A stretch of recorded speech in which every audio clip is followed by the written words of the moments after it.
Hello and welcome to another episode of Interview with a Schizophrenic. Today I have Christine with me from New Jersey, America. She is only 23 and she was diagnosed with schizophrenia a couple of years ago and she had Yeah. multiple diagnoses. Hello, Christina. Welcome to the show. How are Hi. you? Good. How are Yeah, you? I'm fine. I'm doing well. How are you doing? I'm doing great, actually. Okay, good. So, usually I start the show by asking the guest how it all started. So, Christine, how did your mental health journey start? You were diagnosed with schizophrenia in 2018. So, tell me about that. What happened um, with your Okay, diagnosis? so let me think. My symptoms actually started when I was very young, Yeah. and I want to say like I was around 6 years old when I had my first suicidal ideation. Okay. So I was very young when my mental health began to decline, Yeah. and I would commonly from that age up until I was a late teenager be very depressed, lethargic, anxious. It didn't really develop into a full-blown schizophrenia until I would like to say around 18. Yeah. It was a bit of a journey because it started out with just depression, simple depression, and then I began to hear voices. I began to have delusions as young as 6. Really? I mean, that's kind of like unusual, isn't it, to have it at such an early age? It is. It's usually people don't develop schizophrenia until they're in their 20s. Yeah. So it was very unusual for someone like me. I mean, like very commonly, I'd have delusions about my parents, about my friends. It was almost every day I'd be bombarded with these like subliminal messaging from my own brain. I was talking about this before, but there's differing ideas of what causes severe mental illness. Um, but there's a case for just being predisposition because the statistics, the 1 in 100 people get schizophrenia, that stays pretty much constant, right? So Yeah, that does back up the predisposition theory. Do you know what I mean? Rather than, because some people say you go through a trauma, so maybe the trauma triggers it, but there is, but if the statistics say the same, it's kind of that kind of says there's like a predisposition. Do you know what I mean? yeah.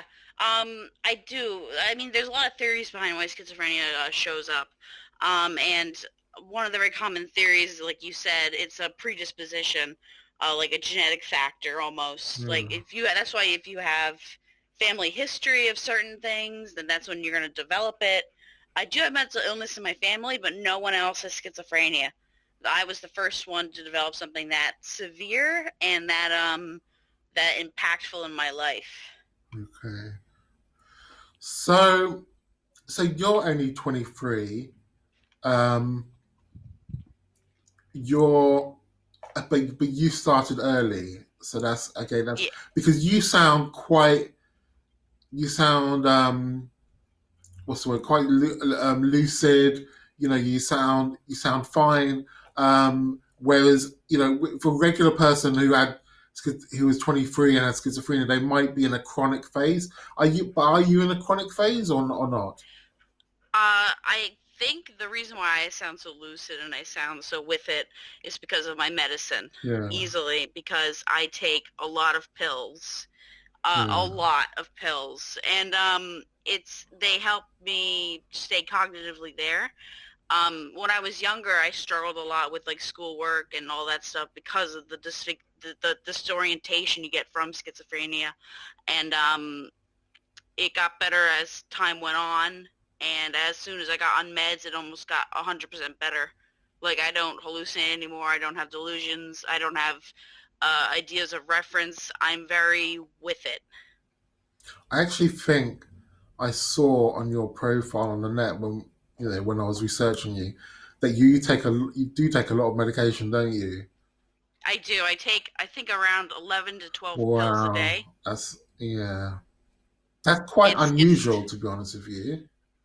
it's an incredible amount of medicine, and I think it also is because I have comorbidities as well as schizophrenia.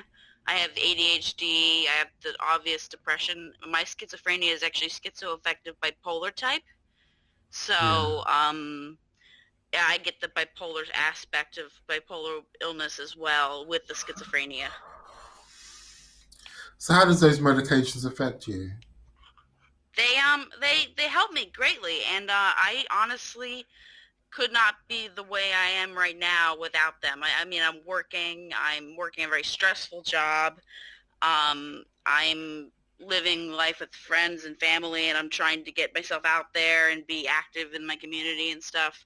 I Not with mean, this virus going around, obviously, but I try my best to live a very functional life, and these meds make that possible. do you agree with your psychiatrist prescribing you that amount of medication?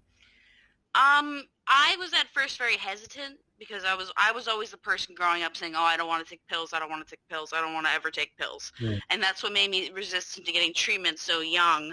I hid all my symptoms from everybody so no one would diagnose me and no one would treat me because I was afraid of having to take medicine. But once I got diagnosed with schizophrenia, it kind of became a necessity to get on pills because it's just so cognitively upsetting. Yeah. It's a different world having the brain of a schizophrenic. So were you hallucinating? And I was actively hallucinating when I before I was diagnosed. I had voices, a lot of voices. I also had visuals, but the visuals were kind of rare. But they would occur in the morning usually. I would how have did people standing over. how did the visuals Yeah. work? How did the visuals work? Okay. So I would wake up in the morning and I would have these shadow people. They look like shadows, Yeah. but they're shaped like people, and they'd be standing over me, doing something like pointing at me or just staring at me. And they had no eyes, they had no face, they had no structure, but they looked like shadow people. They were like I don't know. Like when I woke up and I would see them, I'd be like, oh God, people are watching me again. It would make me think that I was under scrutiny, like I was constantly being observed. Was it scary? Oh, it was terrifying. I hated it. I hated waking up and seeing these shadow people, and then concurrently, while I was seeing the shadow people, I was hearing voices saying, kill yourself," or just other random jumbled up nonsense. Doesn't make any sense to me. It's just a voice talking to me. When I first became ill when I was about 25. I'm That's a very standard age. Yeah, but what I'm saying is when I was younger in my 20s, um, my hallucinations they ceased. But it was recently. I'm 45 now, but it was about 10 years ago where they started up again quite severely. So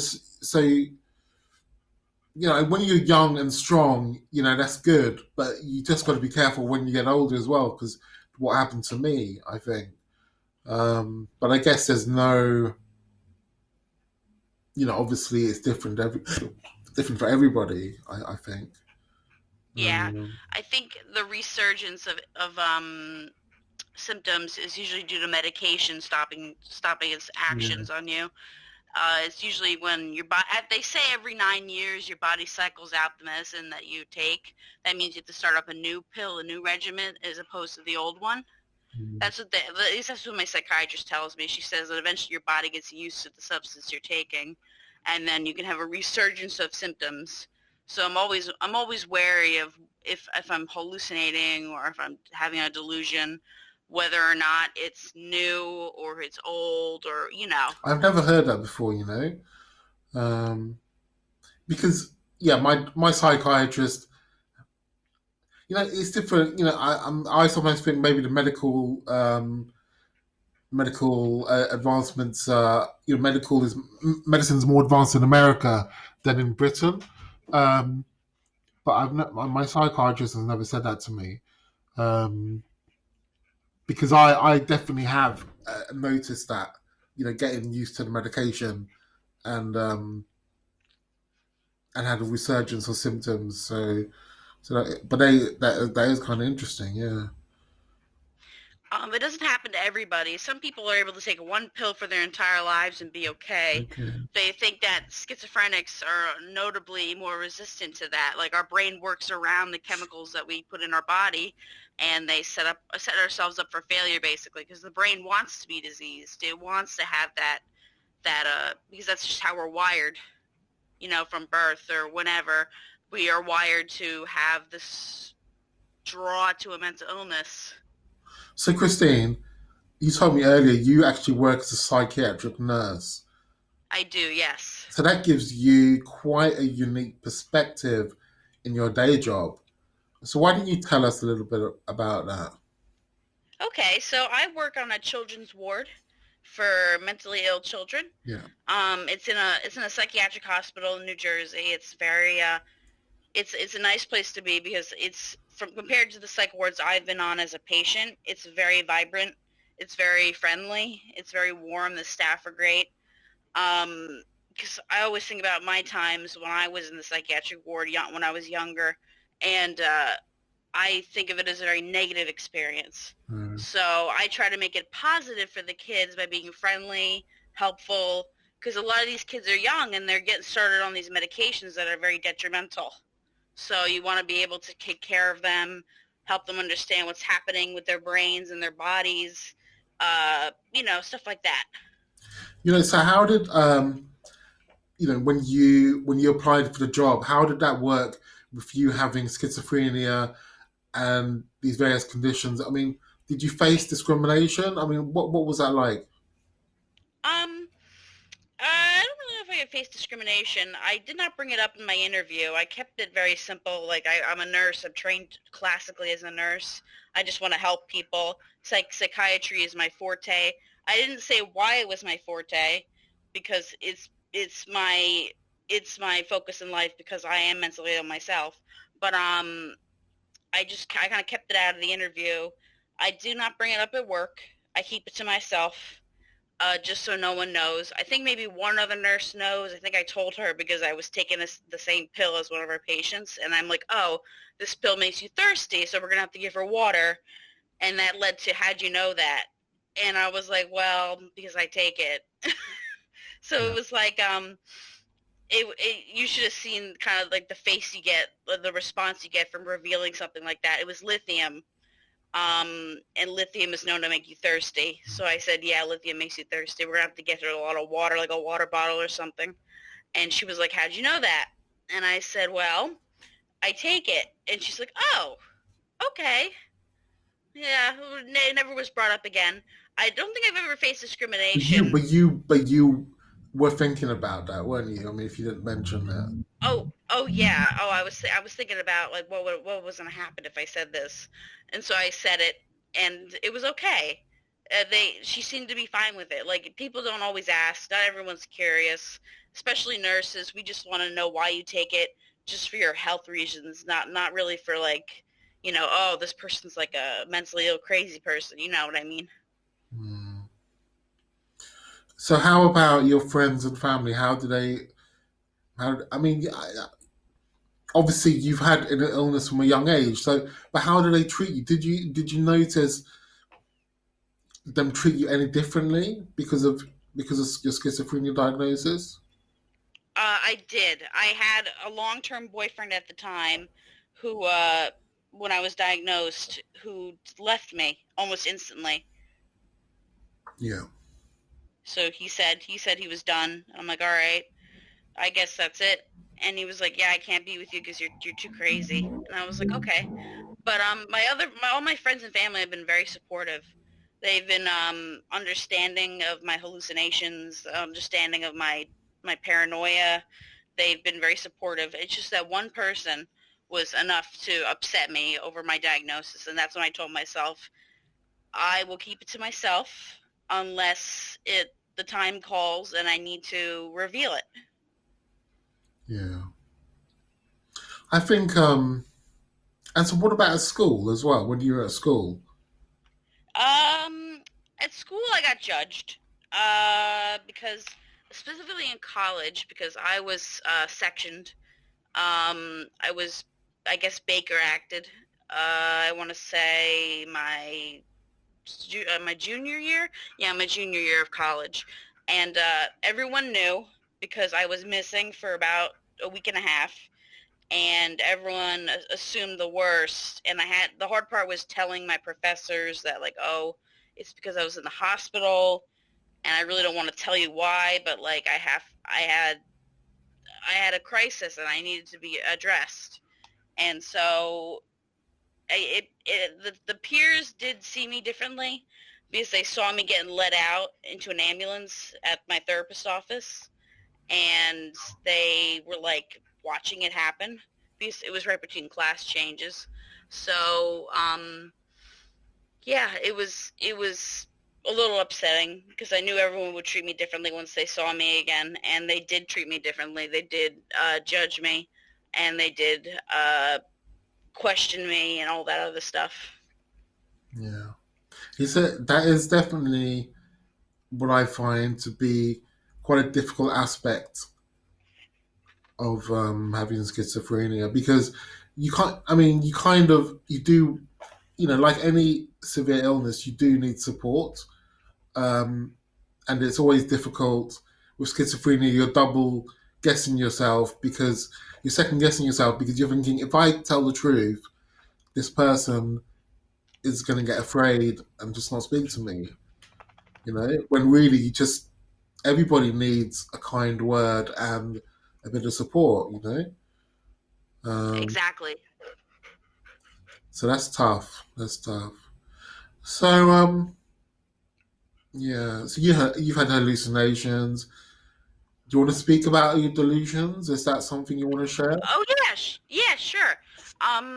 Most common delusion I had as a child, when I was very young, that my parents are out to get me. Yeah. Not in the standard they're out to get me in trouble as parents will do. It was more like, oh, they're gonna cut me up and feed me to the neighbors type of delusion.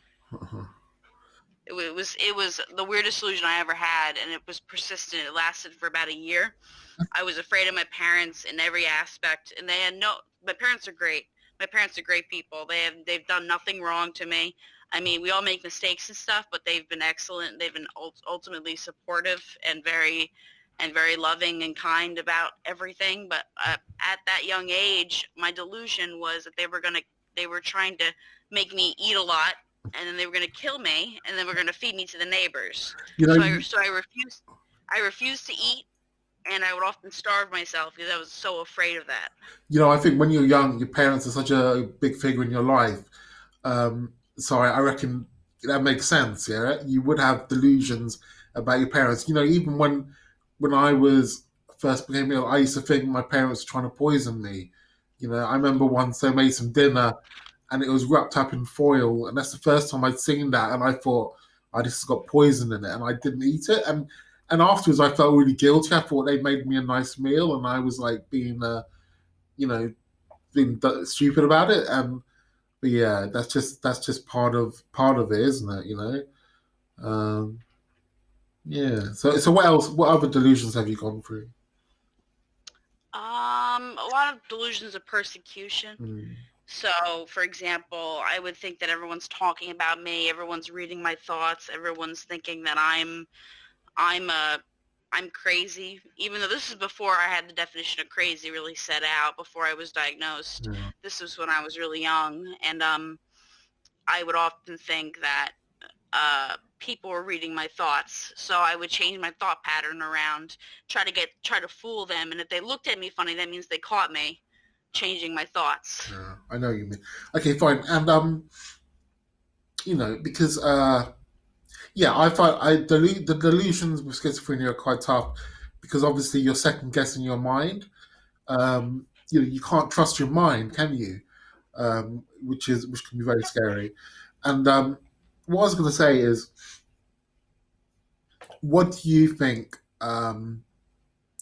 What do you think schizophrenia is? What do what, do you think it's a physical brain disorder or something else? I think it's well, for what I know, schizophrenia is a physiological condition due to high levels of dopamine in the brain. So dopamine, when you have too much of it, actually erodes your brain matter. It'll actually shrink your brain. And every time you have a psychotic episode, it shrinks even more and more and more. Yeah. So my thoughts are schizophrenia is definitely a physiological condition. You can see it on MRI scans. You can see the shrunken frontal lobe, how tiny it gets and how wrinkled and deformed it can become because of that constant exposure to dopamine. Really? So if that's the case, why is there not a blood test or like a medical test to diagnose it?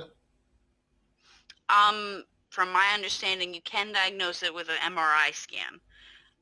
You can easily see the brain destruction in someone's skull after a long time of constant delusions and hallucinations. You can actually see the decay, and that's why people with schizophrenia are also at a high risk for Alzheimer's and dementia, Yeah. because as you lose that brain matter, your brain ages because it's destructive. But you're talking with your nurse hat on, aren't you? I want you to I tell am. me. I am. Yeah. Yeah, I want you to tell me what you think with your patient hat on. Patient hat. Okay. I actually don't know, because I look at things very medically and mechanically. That's just how my brain functions. As a patient, I see taking my medicine as the best defense against repetitive psychosis. If I keep taking my meds, I'm gonna stay nice and sane, and I'm not gonna lose my brain matter, and I'm gonna stay young and functioning. Um, Mm. as a patient, I see. I kind of do wish they had blood tests for schizophrenia. I'm not sure what they would check for, because I don't know what the markers would be for something like that, because you have to know what you're looking for when you take a blood test. But I do know MRIs, like they scanned my head and they saw shrinkage in the frontal lobe. So they were like, yeah, you definitely have some sort of functionary issue in your brain. Mm. Yeah, because I do. You're the first person who has explained the medical effects of schizophrenia on the brain, and that is interesting. And I think I've heard of that before, but yeah, I mean, I kind of have my own theories, but I guess that's what you do. You do have your own theories about what the illness is and what causes your hallucinations, and because you need to rationalize it, right? Uh, Yeah, I seek to rationalize why it happens, and my brain is already very medical. yeah. So I was like, oh yeah, this is totally what's happening to me. But it could be any number of things. They really don't know what causes schizophrenia. They really aren't sure yet. Like I've read many papers from different viewpoints, and some people think it's trauma-based. Others think it's the chemical-based, which is the dopamine action. Some people think it's glutamate, which is a completely different neurotransmitter in the brain, and that's what the newer drugs are aimed to treat, the glutamate pathway, as opposed to the dopamine pathway. And it all depends on each person. It could be a number of reasons why schizophrenia exists. It could be different for every individual who has it. Mm. Okay, fine. So that's fantastic. I think you're working, you're coping, you have a good handle on it. What do you do out of work when you want to relax yourself, soothe your mind? I know you talked. I know you do some artwork. So why don't you tell me about that? Okay, I'm a photographer. So when I'm not working as a nurse, I use my camera and I get some extra cash, and I also create art. And I shoot weddings, events, stuff like that. But my main focus is portraits. So I try to express my feelings and thoughts and my mind through portraits. Yeah. And does that help you? It helps a lot. It's very therapeutic. It's one way to relax myself. I feel much more at ease when I'm taking pictures. It's a world I'm very comfortable in. Um, yeah, it's very helpful for me. Yeah, I do exactly the same. I love taking photographs as well. So I'll take the photographs, I'll put them on my computer, edit them, and then share them. And like you say, it is very therapeutic, definitely. It it is so therapeutic and it makes me feel great. With this virus that's going around, I haven't been able to shoot Yeah. because everyone's kind of self quarantining. So I feel like I'm going a little stir crazy. This is when the mental illness comes out. Like there isn't anything to preoccupy my mind with. And you're also a gamer, right? I am a gamer. Yes, I am. Yeah. Okay, that's I'm fantastic. pr- Oh, yeah, go on. I'm proud of that fact because I've been gaming ever since I was a kid. Yeah, yeah. Does it help? Does it help? It most certainly does. I'll game with my sister, who's also another big gamer. She's 4 years younger than me, Uh, and we'll actually last night we were playing Minecraft. uh, We were building in Minecraft, okay, that's which is easily fantastic. my. That's fantastic, Christine. Let's wrap it up here. You've been absolutely pleasure to speak with. You're Thank you. very illuminating. It's very, you know, I think you spoke as a sufferer and also as a professional. Which gives you an interesting perspective. Um, and it is. A couple of people I've interviewed have asked if they can come back. So that offer is open to you as well. Once we get a few more episodes done, definitely look at bringing people back to talk further on how they're doing. Further reflections. Um, so yeah. So I would love to come back. You've been great to talk to, and I actually love getting the information out there and talking about what goes on in my head.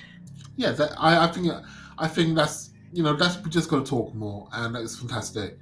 So thank you very much, and we will end the show on some electronic music, which Christine expressed a like for. So thank you very much. Thank you so much.